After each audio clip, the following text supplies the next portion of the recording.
नमस्कार दोस्तों, स्वागत है आपका हमारे चैनल हिंदू योद्धा पे।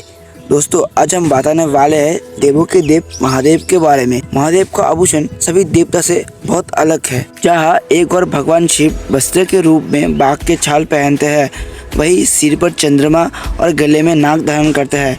दोस्तों आज की इस वीडियो में भगवान शिव के गले में धारण नाग के बारे में हम बताने वाले हैं, और वो नाग महादेव के गले में कैसे आया, क्या है उसका परिचय। भगवान शिव के गले में हर समय मिलते रहने वाले नाग और कोई नहीं बल्कि नागराज वासुकी है, जो शिव जी के गले में रहते हैं। वासुकी नाग ऋषि कश्यप के दूसरे पुत्र थे। कथा के अनुसार दक्ष प्रजापति की 2 पत्नियां थी, वरिणा और कत्रु। प्रजापति अपने दोनों पुत्रियों का विवाह ऋषि कश्यप से किया। विवाह के कुछ दिन बाद ऋषि कश्यप ने अपने दोनों पत्नी की सेवा से प्रसन्न होकर एक एक वरदान मांगने को कहा, जिसके बाद कत्रु ने ऋषि कश्यप से अपने लिए 1000 पुत्रों का वरदान मांगा, जबकि वनिता ने अपने लिए सिर्फ 2 पुत्रों का वरदान मांगा। पर शर्त ये था कि मेरे दोनों पुत्र कत्रु के 1000 पुत्रों से ज़्यादा शक्तिशाली हो। ऋषि कश्यप ने तथास्तु कहकर उन्हें इच्छा पूर्ति का वरदान दिया। कुछ समय बाद ऋषि कश्यप के वरदान के अनुसार कत्रु ने 1000 पुत्रों को जन्म दिया, जिनमें सबसे पहले और सबसे बड़े पुत्र के रूप में शेषनाग पैदा हुए। शेषनाग के बारे में ऐसा माना जाता है कि उनके 1000 मस्तक थे, जिसका कोई अंत नहीं, इसीलिए उन्हें अनंत भी कहा जाता है। साथ ही ये भी माना जाता है कि पृथ्वी पर सभी जीव जंतु के अंत होने के बाद भी शेषनाग मौजूद रहेंगे। भगवान विष्णु के सैया शेषनाग के बारे में ये भी कहा जाता है कि उनके फन पर धरती टिका हुआ है। ऐसा करने का वरदान शेषनाग को ब्रह्मा जी ने दिया था। नागपुत्र में सबसे बड़ा होने के कारण शेषनाग नागलोक के राजा बने, लेकिन ब्रह्मा जी के वरदान के बाद धरती के नीचे जाने से पहले उन्होंने अपने छोटे भाई वासुकी को नागलोक का राजा बना दिया। वासुकी नाग कत्रु और ऋषि कश्यप के दूसरे और सबसे बड़े पुत्र थे। वो भी शेषनाग के जैसा तो नहीं, लेकिन बड़े ही पराक्रमी और शक्तिशाली थे। ऐसा भी माना जाता है कि वासुकी नाग ने बारिश और यमुना के तूफान से श्री कृष्ण और उनके पिता वासुदेव की रक्षा की थी।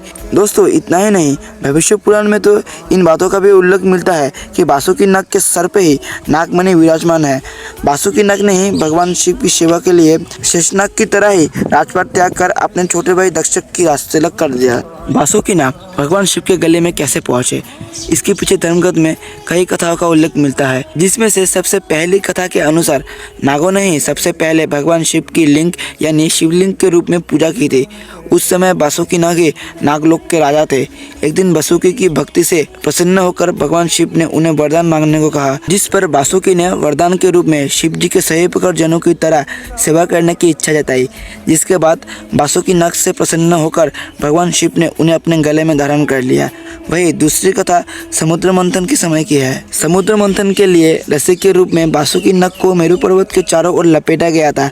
मंथन के बाद वासुकी नाग का पूरा शरीर लहूलुहान हो गया था। फिर भी जब भगवान शिव को विष पीना पड़ा, तब वासुकी नाग सहित अन्य नागों ने भी शिव जी की सहायता की और उस विष को ग्रहण किया।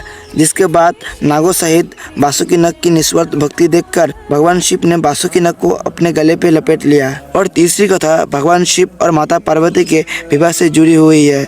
कथा के अनुसार जब भगवान शिव देवी पार्वती का विवाह हो रहा था, तब सभी देवगणों ने भगवान शिव से कहा कि हे प्रभु, आप श्रृंगार कर ले। देवगणों के आग्रह पर भगवान शिव ने अपने श्रृंगार की जिम्मेदारी नागों को सौंप दी। जिसके बाद श्रृंगार करते समय वासुकी नाग स्वयं भगवान शिव के गले में आभूषण की तरह लिपट गए। वासुकी नाग का अपने प्रति समर्पण देखकर भगवान शिव बहुत ही खुश हुए और उन्होंने अपने विवाह के बाद भी वासुकी नाग को अपने गले में लिपटे रहने दिया। दोस्तों यही था वो सब कारण जिसकी वजह से वासुकी नाग भगवान शिव के गले में रहते हैं। तो दोस्तों ये वीडियो आपको कैसे लगे? अगर अच्छा लगा हो तो इस वीडियो को लाइक और चैनल को सब्सक्राइब करना बिल्कुल ना भूलें।